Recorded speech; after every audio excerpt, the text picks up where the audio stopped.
Welcome to my first vegetable garden. Today I want to talk about gardening books that you can get at your thrift store. I'm going to do a whole series on things that you can find in a thrift store. It is a great way to save money. You know how much books cost when you buy them new, or even when you go to a used bookstore. What I can tell you is the thrift store that I go to, all hardbacks are $1.20, softbacks are, I can't even remember, but they're 50 cents, but they're well under $1.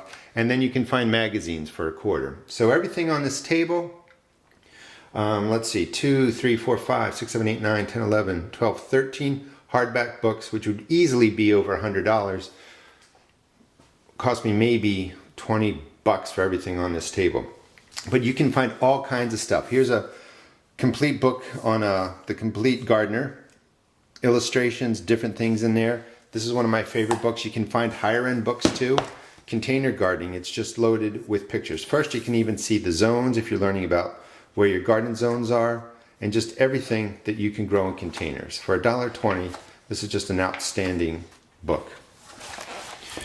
The New Gardener, again, lots of illustrated pictures, $1.20. So it's really worth going to your local thrift stores and looking to see what kind of books they have there. If you go twice a month, you're going to find a lot. Here's another book, Illustrated Guide to Gardening, not as detailed as the other ones, but definitely useful. And if you're just starting to garden, you know, for a couple of dollars, you can buy books that are really going to give you a lot of information. The beauty about gardening is that it doesn't really change year to year, so you don't need brand new books. Here's a great book, the American Horticultural Society, the Encyclopedia of Garden Plants. Again, the zones, and then just all kinds of stuff on different plants. You know, $1.20, you can't beat that. Flower Garden Problem Solver, that was under $1. Encyclopedia of Organic Gardening, I've looked through this one, it's very, very useful. Here's another one called the Garden Source Book, and these are just beautiful books. So don't think you have to go out and spend a lot of money. The Crockett's Victory Garden, a great show from the 70s. It's really interesting. I read through this one, and it's sort of a funny backstory is he's using some pretty toxic poisons in his garden back in the 70s, I guess, before they really knew what it was.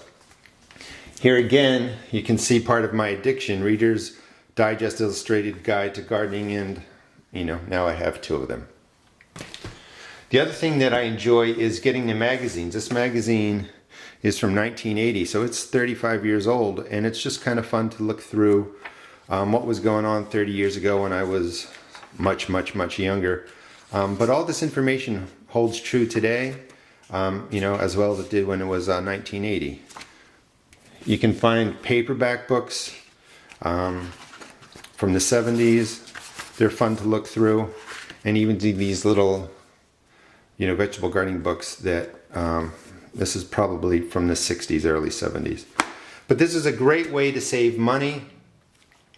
You can just hit your thrift store 1 or 2 times a month, and you will definitely start finding books that you can use to learn about gardening. Hope you enjoyed the video. Please check out my blog at www.therustedgarden.blogspot.com, and please subscribe to my channel. Thanks.